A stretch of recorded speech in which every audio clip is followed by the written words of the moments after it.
In the last lecture, we talked about how Roman control of Italy ended. And we also talked about the process through which later people, and specifically the 6th century figures like Marcellinus redefined what the aftermath of Rome's loss of the last Western Roman emperor based there actually meant.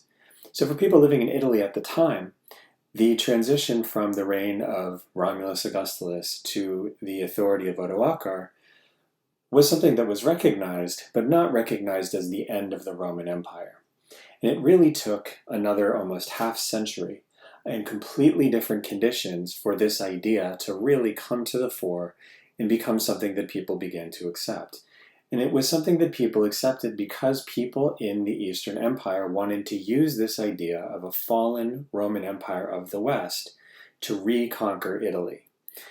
Now, in the lecture today, we're going to talk about two other regions that eventually the East comes back and reconquers. This is North Africa and Spain. The East comes back and reconquers all of North Africa, following almost 100 years when North Africa was under the control of Vandals. And the East comes back and takes control of some of Spain.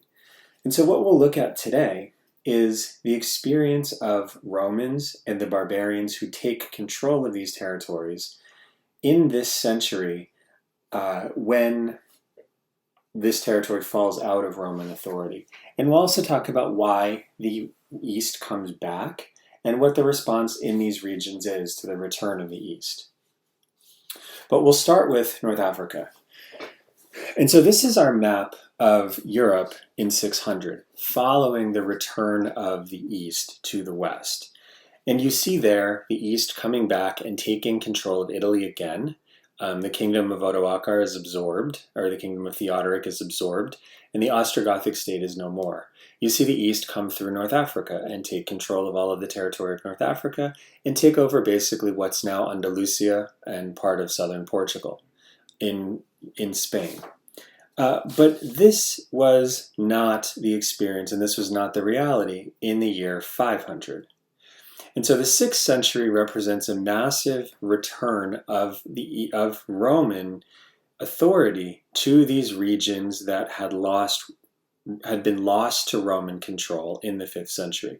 And so your map in 500 shows you a Vandal kingdom in North Africa, a Visigothic kingdom in Spain, an Ostrogothic kingdom in Italy, and each of these has different experiences with the East. But it's important, I think, to step back and talk about these kingdoms in their own right before we talk about what becomes of them. So we'll start today with the Vandals. Now, we met the Vandals earlier. The Vandals are part of the group that crosses over when the Rhine freezes in 406, and we don't know a whole lot about their movements after this.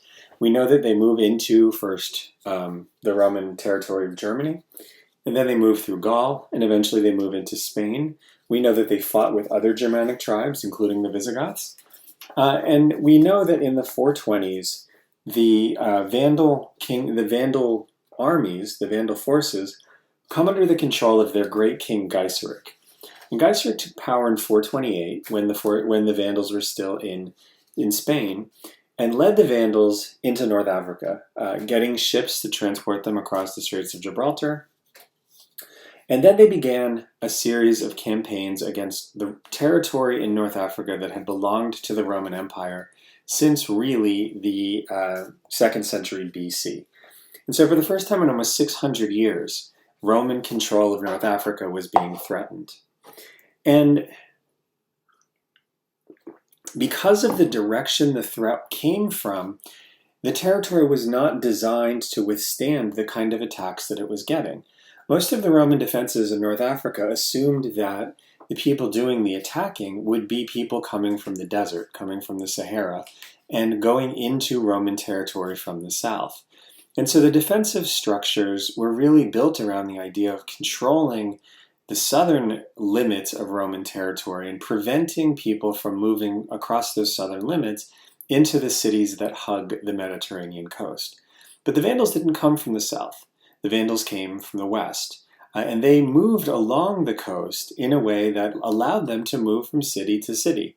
And eventually, by the end of the 430s, they had taken the city of Carthage and they had destroyed Roman control of North Africa. Then in 442, the Emperor Valentinian III signs a treaty that effectively recognizes the Vandals' independence and acknowledges the Vandal control over this territory.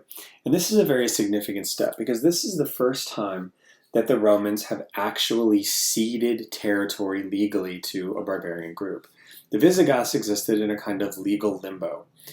They had effective control of their territory, but also the emperor in 418, when he signed the treaty giving them Aquitaine, the emperor also agreed that he should be the sovereign over the Romans there. And so there was a legal fiction that Aquitaine remained Roman. There was no legal fiction that North Africa remained Roman. The Western Roman Empire acknowledged the independence of the Vandal kingdom, and it was no longer Roman, and no one in it was Roman or Vandal, was under the even fictional authority of the Roman emperor. Now, the next big break in relations between the Vandals and the Romans comes in 455, following the murder of Aeneas and then the murder of Valentinian III. And the forces of Gaiseric are particularly upset at this disruption, and they launched an attack on the city of Rome that results in a 19-day-long sack of the city, a sack that was far more serious than what the Goths had done in 410. And it basically is a sack that terrorizes Romans and makes Romans in Italy particularly aware of the threat that the Vandals posed. And so in the 460s, we see a couple of attempts by sovereigns in Italy to try to eliminate the Vandal kingdom. In 460, the Roman Emperor Majorian tries and fails to use Western forces to mount a successful campaign against the Vandals. After his failure, he's murdered. And then in 468, a massive combined attack by the Eastern Roman Emperor Leo, the Western Roman Emperor Anthemius, and a man named Marcellinus of Dalmatia is launched to try to destroy the Vandal kingdom. And this is an attack that, as we talked about last time, was extremely expensive.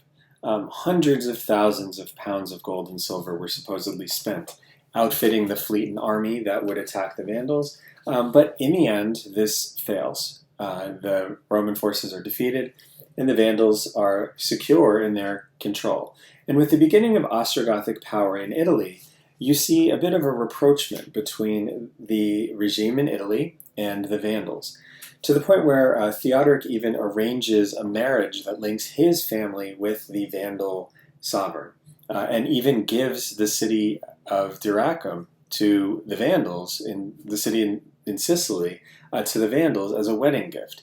And so what we see is as Theodoric takes control, a more mature relationship develops between the Vandals and the Romans. But there's also a considerable amount of tension in Vandal North Africa between the Vandals and some members of the Catholic clergy.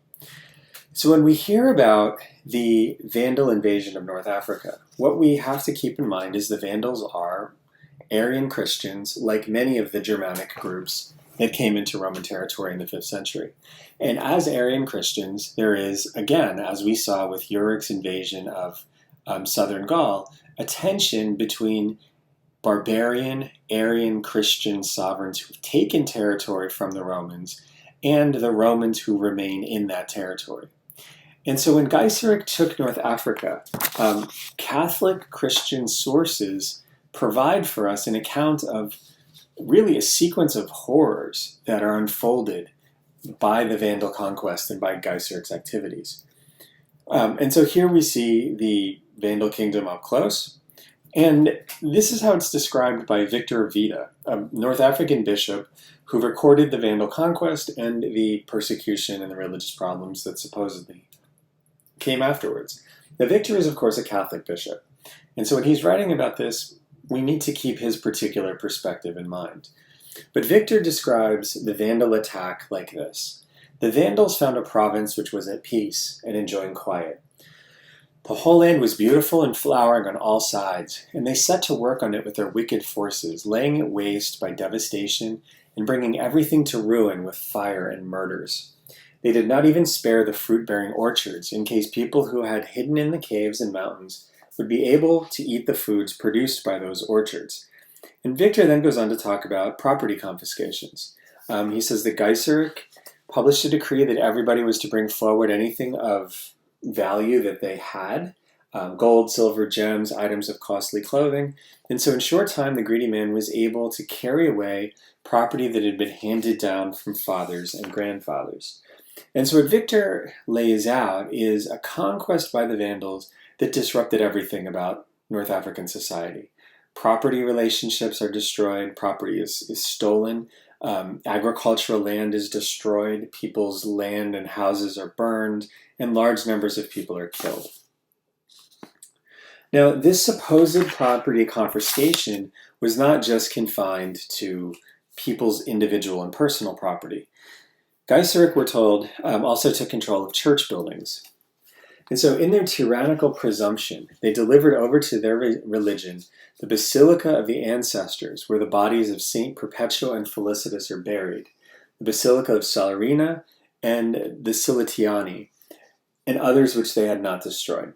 Now, Saint Perpetua and Felicitas are Perpetua and Felicitas that we talked about earlier in the class. These are the martyrs, of course, killed for the birthday of Vita in or around the year 200 in Carthage.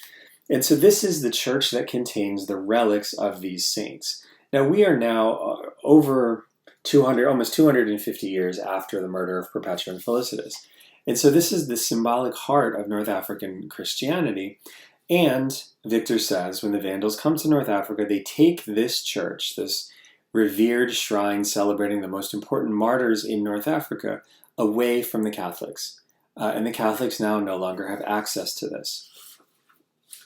And the campaign against African Catholics, Victor tells us, becomes even more severe later when Gaiseric sends a number of Catholic bishops into exile. And we're told by other sources that, for example, these bishops were put on leaky boats and sent out into the Mediterranean so that they would sink. And there's also martyrdoms that we are told occurred. So Victor tells us that it's clear that there was also a great many martyrdoms in a huge and numerous throng of confessors. And Victor's text then gives us a series of stories about this. He tells us, for example, about 2 slaves of a Vandal master who ran off to a monastery and a convent. And the Vandal then took them back and tried to submit them to an Arian baptism. But when they refused to do this, Victor tells us the following. Their refusal came to the notice of Gaiseric. And the king decreed that the implacable master was to keep afflicting his slaves for as long as it took for them to yield to his will. And he ordered that strong cudgels were to be made, which had jagged edges like palm branches in the manner of saws. And with these they beat upon their backs. And they would not only break their bones, but as the spikes bore inside them, they would remain inside them.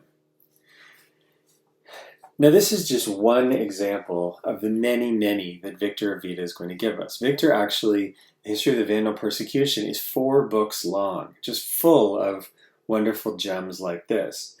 And these persecutions, at least according to Victor, continued intermittently until Gaiseric's death in 477. And when Gaiseric died, he was succeeded by his son Huneric. And Huneric launched another persecution that was equally fierce. Now Victor speaks about this as well, but we have a very interesting account that comes not from North Africa, but from Constantinople. And this is written by Aeneas of Gaza, a rhetorician who was in Constantinople at this time. Roughly around 480.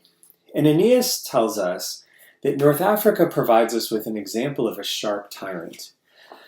Love of humanity and true faith were mistrusted by this tyrant. Indeed, the tyrant made the piety of those who he ruled a crime, and he ordered the priests to disavow the true doctrine.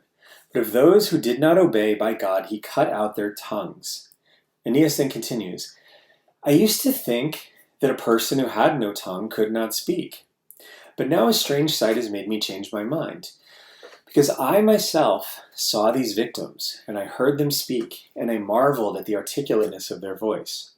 Because I disbelieved my ears, I then sought the organ of voice, and opening their mouth, I saw that their tongue was torn out by its roots, and I marveled in amazement.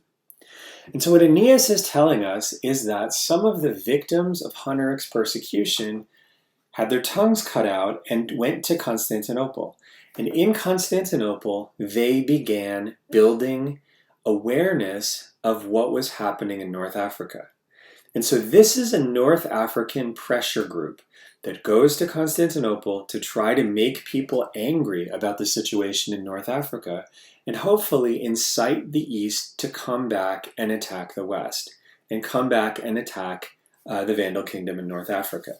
They are lobbying in much the same way that Theodoric was concerned about Western Italian aristocrats in Constantinople also lobbying. In the same way that Marcellinus Comus's text that talks about the fall of the Western Roman Empire in 476 is also lobbying.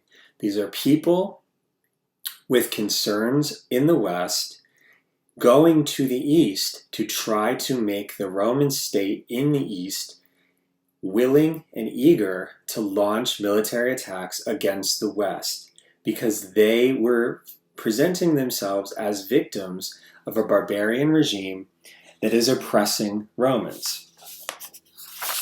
Now, the presence of stories like this are designed to attract attention to the cruelties of the Vandal kingdom. And to a great degree, this works. Victor of Vita is attracting and preserving accounts that illustrate what he says is the cruelty of the Vandal kingdom. Aeneas of Gaza is reflecting the experience of watching these pressure groups, these lobbyists in a sense, perform in Constantinople so that they can underline the significant and horrible pressure that the Vandal kings are placing upon Catholic Roman subjects. But the reality is more complicated than this suggests. These pressure groups are people who have a very strong interest in getting the East to intervene. They have a very strong interest in highlighting the distinction between what is barbarian and what is Roman. Marcellinus Comus, we've seen, gives you a black and white portrait of what happens in Italy. Italy is Roman and imperial until 476, and after that it's a barbarian state. The reality, as we saw, is much more complicated. There were a lot of Romans who didn't feel that they lived under a barbarian state, and who also cooperated very closely with the regime of Theodoric. And in North Africa, the situation is very similar, because the reality is that the Vandal state depends very, very heavily on the Romans who live under its control. And the distinctions between Roman and Vandal begin to blur. So one of the things that makes the Vandals so terrifying to people in the Mediterranean is their fleet. And we have to understand how remarkable that is. The city of Carthage falls to the Vandals in 439. In 455, the Vandal fleet is so powerful that it can attack the city of Rome. It can defend the fleet that attacked Rome for 20 days while people seize everything they can possibly get their hands on, and then it can sail back to North Africa without this being contested. In 468, about a generation after the Vandals achieved control over Carthage, they are able to compete and to combat and defeat not just the Western Roman imperial fleet, but a combined fleet of the West and the East. Now, why is this remarkable? Well, because before 428, the Vandals didn't have a navy at all. They'd never even had been out of Europe. And so this is not a seafaring people. This is a group of people that really have no experience sailing. And running a naval battle in the 5th century takes a great deal of training and a great deal of material and a great deal of expertise. And so how did the Vandals get this? Well, they got this because when they took Carthage, they also inherited the Roman fleet that was based there, and they inherited the sailors who manned that fleet. And so the Vandals who conduct these military attacks by sea, the Vandals who conduct the piracy operations that these fleets also engaged in, are not actually Vandals. Some of them maybe are. But the reason that this expertise exists in North Africa is because the Romans who already had this expertise cooperate with the Vandals. And the same is true about how this territory is administered. Vandals run this. The king is a Vandal, but they run it in collaboration with Romans who know how to run this territory as well. And so the picture we have from Victor of Vita and from Aeneas of Gaza of a Vandal group that comes in and attacks and destroys everything that's Roman and oppresses the Romans and tyrannizes the Romans and terrorizes the Romans, it is not actually capturing the nuance of the situation. Instead, what we have to imagine is a hybrid kingdom where most Romans choose to adopt and cooperate with Vandal power. And archaeology bears this out. We don't see the massive destruction that Victor of Vita describes. It just isn't there in the archaeological record. And so what we really have to understand is the Vandals come in and they take control of North Africa. And of course this is violent. Of course there are victims. Of course there is destruction. But relatively quickly, there is a sort of way of life that develops that involves both Vandals and Romans. And the kingdom becomes a kingdom where both Vandals and Romans have a role to play in it. And so what you see in these texts are the view of a vocal, rather radical minority that will never accept the legitimacy of Vandal rule. But the majority of people in North Africa do accept its legitimacy. And after a generation, Vandals and Romans are cooperating in maintaining and building this state.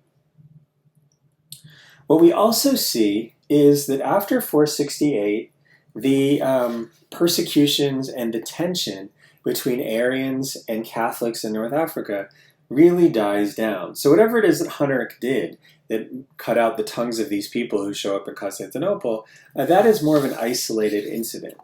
And we see ultimately by the 520s, as concern about the East coming back heightens, we even see a law of toleration issued, where the Vandal king indicates that Catholicism is allowed to exist alongside Arian Christianity. This is, of course, very savvy. It's a response to the fact that the Vandal regime is becoming aware that these pressure groups in the East have begun to build support for the idea that the East should intervene in the West. But this toleration also shows something else. It shows the maturation of this Vandal-Roman hybrid state. It shows a king who is willing to acknowledge the prerogatives of his Roman subjects and do it not just because he feels threatened by an attack from the East, but also because this is now a mature kingdom where Vandals and Romans have been collaborating in running the kingdom for a very long time. But of course, this doesn't hold back the East. In 536, or in 535, the East invades, and in 536, all of North Africa is reconquered by the Eastern Roman Empire, and this Vandal kingdom is destroyed. Now, the situation is different in Spain. The group that comes to control Spain after the decline of Roman power is ultimately the Visigoths. These are the group of Goths, distinct from the Ostrogoths that Theodoric belonged to. These are the group of Goths that had originally participated in the sack of Rome by Alaric. These are the group of Goths that had been settled in Aquitaine. And so their first sort of territorial base in Roman territory, that they securely controlled, was the territory around Aquitaine in southern France. But in the 450s, they begin moving into Spain. By the 470s, they've taken control of all of Spain. And then with the campaigns of Clovis at the turn of the 6th century, the Visigoths are pushed out of Gaul and they come basically to control Spain. And so a group that begins its control of Roman territory in Gaul is eventually pushed back to form a kingdom that really is based in Spain, not Gaul at all. And this kingdom survives, and it survives, it maintains itself. Clovis does not cross the Pyrenees. But further chaos happens in the 550s when regions under Visigothic control break off from the center and invite Roman forces that are based in North Africa to come and occupy Spanish territory. And so from 550 until 626, until about 620, there are Roman-controlled cities in the south of Spain. Basically Andalusia is the area that we're talking about. And so the Romans are never really able to retake all of Spain. But Spain represents this interesting post-Roman kingdom, because the Ostrogothic kingdom in Europe, in Italy, is destroyed by the Eastern Roman Empire. It's reabsorbed by the Eastern Roman Empire. The Vandal kingdom in North Africa is destroyed by the Eastern Roman Empire, and it's absorbed entirely by the Eastern Roman Empire. In Spain, the Romans come back, and they take about a third of the kingdom. But eventually the Spanish kingdom rallies and forces them back out.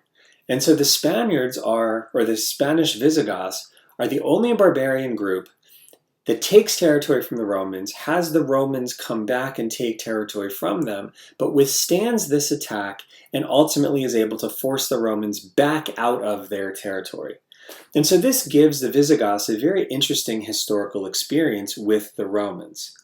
Now, because the Visigothic kingdom lasts so long, and ultimately the Visigothic kingdom will be destroyed, not by the Romans, but actually by Arab Muslim invaders that cross over in the 8th century, what we see is a transformation in the religious life of this kingdom as well. And so the Visigoths, of course, began as Arian Christians. And the invasion that we saw when Yorick launches his campaign into southern Gaul, we saw that as Arian Christian sovereigns, they were not hesitant to persecute Catholics when the situation seemed to demand it, at least in their view. But ultimately, what we see is that this kingdom converts to Catholicism. And so what began as an Arian Christian kingdom will eventually convert and become a Catholic Christian kingdom. And this has a lot of things to do with the development of this kingdom and the maturity of this kingdom, and also the presence of the Romans in this space.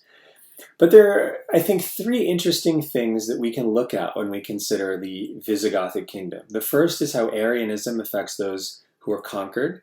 And the Arianism story in Spain is an interesting one. This, of course, starts with a kingdom that has the capacity and occasionally the interest in mounting persecutions of Catholics.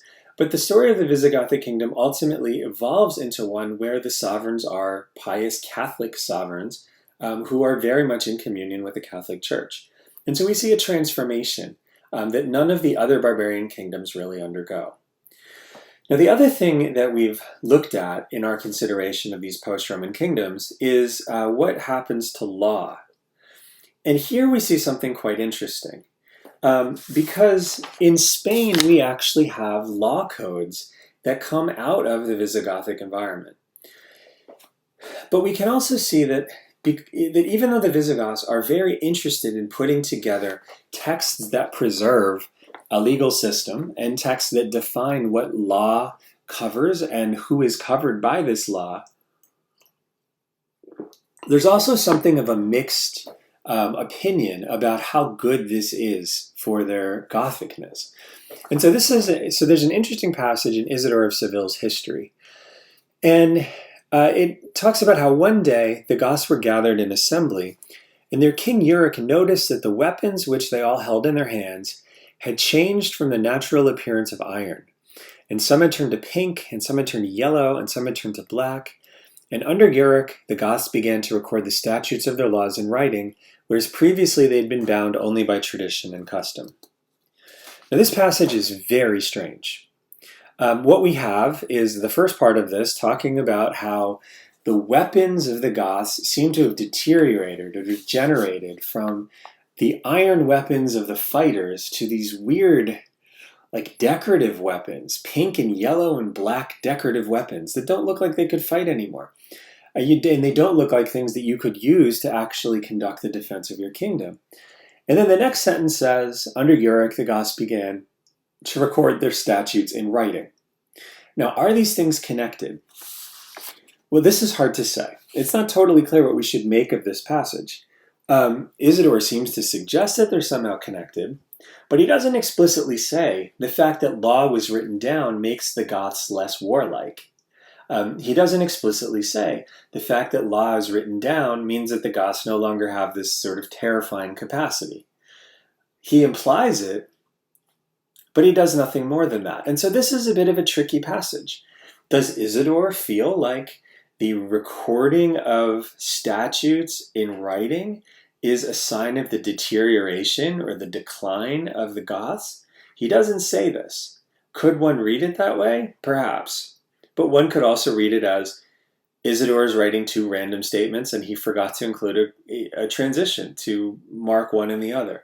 It's hard to say what we're supposed to actually take away from this. But what we can say is that Yorick did indeed put together a law code. And this law code is very interesting because the law code of Yorick as we have it, and we have only one manuscript of it and it only survives in part, but the law code as we have it is an extensive code of law that covers commercial transactions. And it refers to both Roman and Gothic law and is designed to apply to both Romans and Goths. And so Yorick's law code is something that puts into writing and puts into a systematized structure the various legal traditions of Romans and Goths and puts them together specifically so that Romans and Goths have a legal framework with which to interact with each other and conduct trade relationships. This is regulating the economic life of a mixed ethnicity kingdom, a kingdom that is both Gothic and Roman. And it's a text that is taking a really complicated position. It's acknowledging as much as possible the legal traditions of both groups and creating a kind of common legal framework so that those groups can interact with each other under law. And so this is very different from, say, the situation we saw with Gregory of Tours, where the rule of law more or less passes away from the Frankish kingdom. Under Yorick, not only is the rule of law still there, but Yorick is actually working very hard to ensure that he has created a system where the ways in which Goths and Romans interact is now regulated under written law, so that everybody is clear about their rights and everybody is clear about their obligations. Now in 506, Yorick's successor Alaric issues a different sort of law code, and this too is a very fascinating document. It's basically an epitome of Roman law called the Breviarium.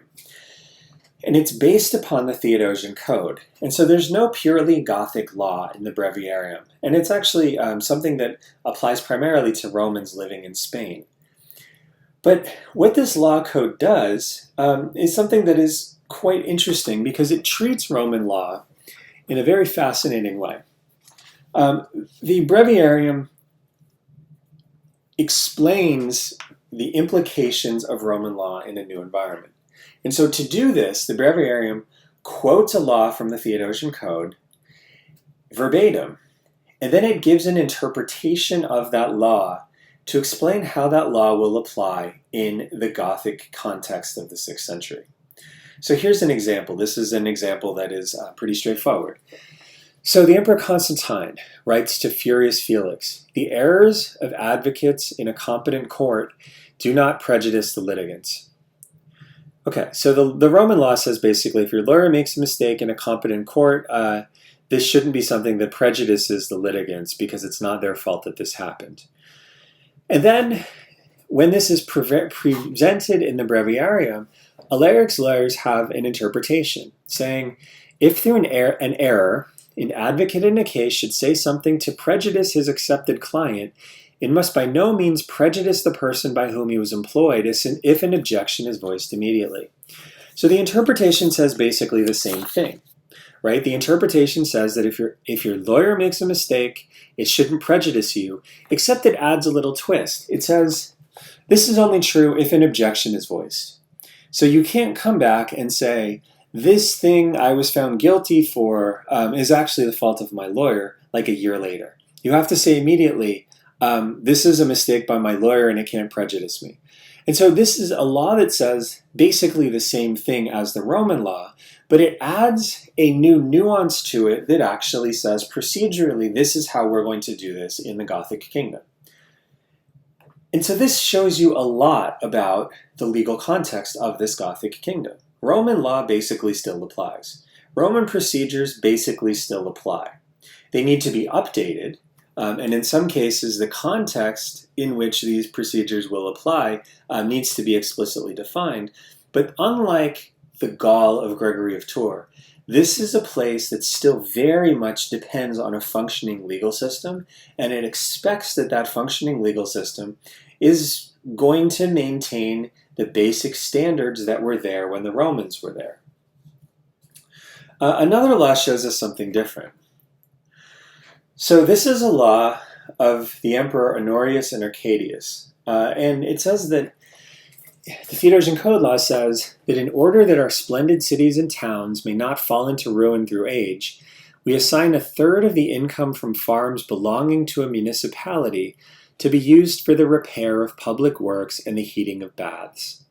And so the Roman law works from this old idea that we saw all the way back in the 2nd century AD, that cities have their own stream of revenue. And they use that stream of revenue, and they even own property, and that property provides revenue. Then that revenue allows the cities to do stuff. And this law says that the income from property belonging to a municipality, 1/3 of that property needs to be used to repair public buildings and heat the baths. Now, when this law shows up in Visigothic Spain, the interpretation is really quite interesting because it's very different. Whenever it shall be necessary to repair buildings ruined by age, the fisc, meaning the royal purse of the king, shall pay a third part from its resources towards such repair. So what you have here is an interpretation that says basically something totally different.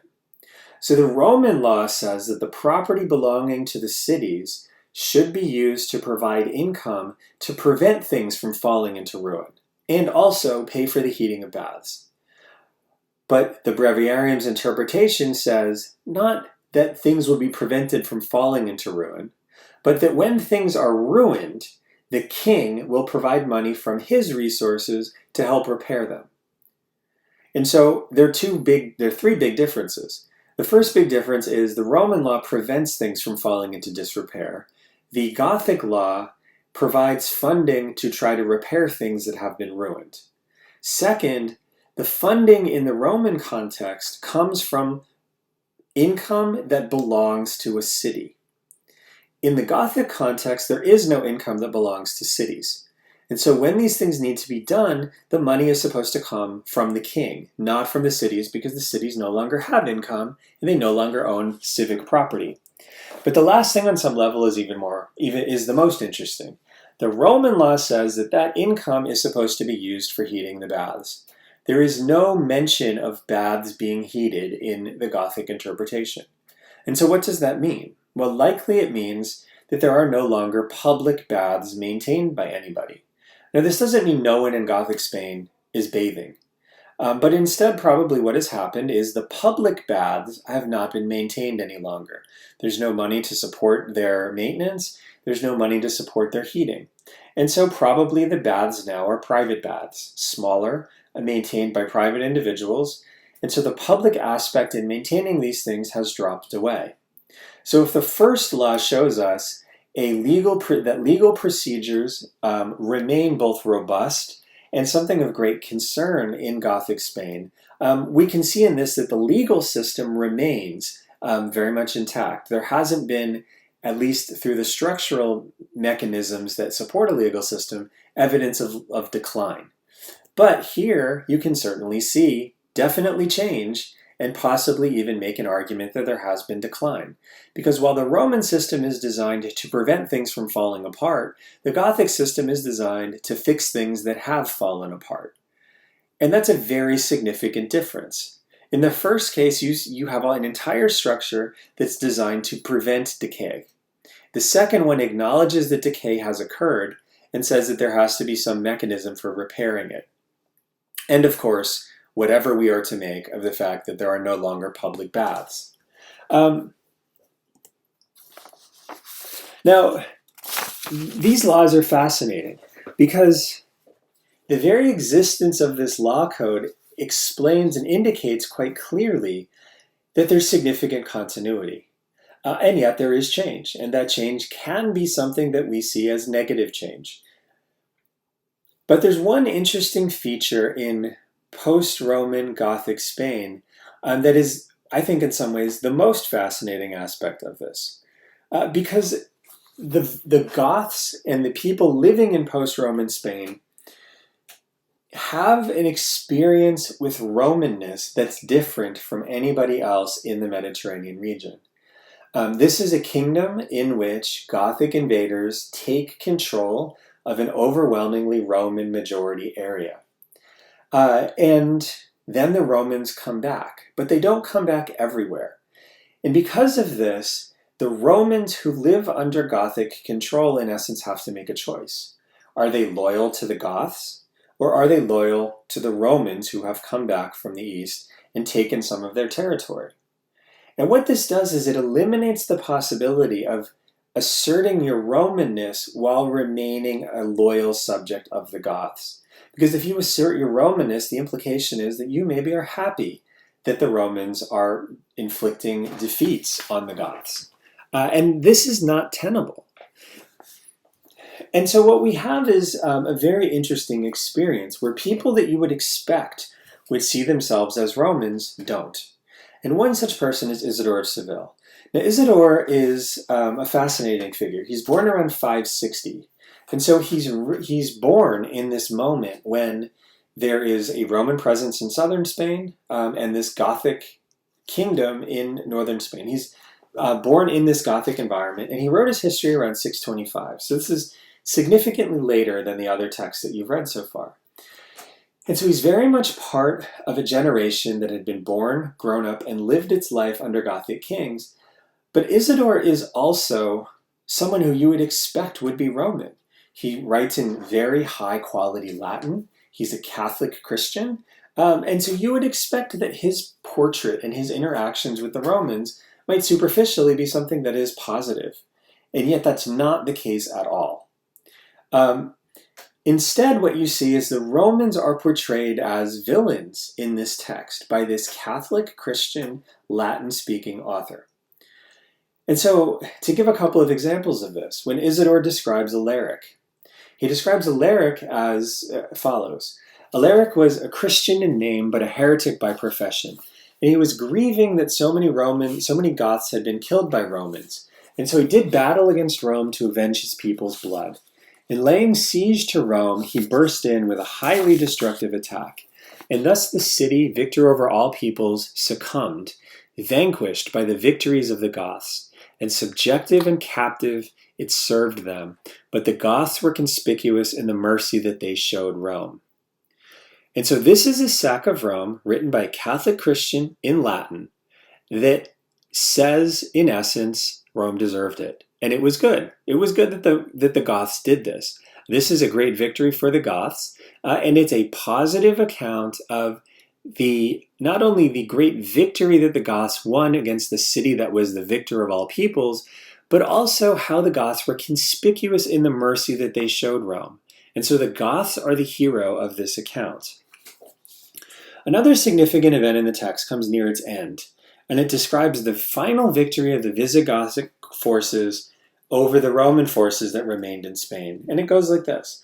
In 621, the 10th year of the Emperor Heraclius, the most glorious Seville received the royal scepter by divine grace, and he waged war and obtained the remaining cities which the Roman army held in Spain. And with amazing fortune, he triumphed even more gloriously than had the other kings, because he was the first to obtain the monarchy of the entire kingdom of Spain north of the Straits. And so this is the highlight, the high point, the sort of capstone of Isidore's history. And the high point of the history written again by this Latin-speaking Catholic Christian is the expulsion of the Romans from Spain. And so what you see here is evidence of the maturation of this Spanish environment. It's an environment now where people like Isidore are so fully incorporated into the structure that they would never even imagine identifying with the Romans. And this is a progression that makes the situation in the 7th century very different from the 5th and even the early 6th century situation, where you had Romans who were trying to work to have the sovereigns, the barbarian sovereigns running their territory overthrown and bring Roman control back. Isidore does not want that. In fact, for Isidore, the greatest thing is the loss of Roman control. And the greatest victory the Goths achieve is the reduction of Roman control. And this is because as a Latin-speaking Catholic living under Latin-speaking Catholic monarchs, Isidore is perfectly content with that reality. He identifies with that kingdom. He does not identify with Rome. And so when we think about the changes in Spain and North Africa, what we can see is both pieces of evidence that can help us support the claim that Roman control and basically the condition of Romans in these areas did decline following barbarian absorption of this territory, but the situation is also much more complicated. Many Romans in both Spain and North Africa did not have a problem with what came after the barbarian conquest of this territory. They cooperated and they worked closely with those barbarians. And in some cases, they were not particularly keen on the fact that in the 6th century, the Eastern Romans came back. And we also can see that the political narrative is something that is too simplistic. It doesn't capture the full nuance of what's going on in these areas. And so did Spain fall out of Roman territorial control in the 5th and 6th centuries? Yes, it did. How much did that matter, though? We see a legal system that is robust, innovative, and in many ways maintains the structures of the Roman legal system that came before. And we see cities that maintain structures from the Roman past as well. And so in looking at the fate of these areas, we can again see that the paradigms that we can use are messy. We see very strong evidence of continuity. We also see very strong evidence of disruption. And the question really is, which story is more important? Which story seems like it better captures the reality? Or are both paradigms flawed? And do we really need to look at the situation in the West as something that is a mixture of both? A strong element of territorial decline, but also very strong features that emphasize the continuity of the post-Roman world with the Roman world that came before. And this is the challenge in thinking about the events that happen in the post-Roman West. There isn't really one good way to explain them. Decline works for some things. Renewal, restoration, and continuity works for other things. And the real challenge historians have is balancing those in a way that is honest about what actually is going on in those situations and in those places. Because paradigms sometimes have the unfortunate effect of distorting our understanding of what actually happened.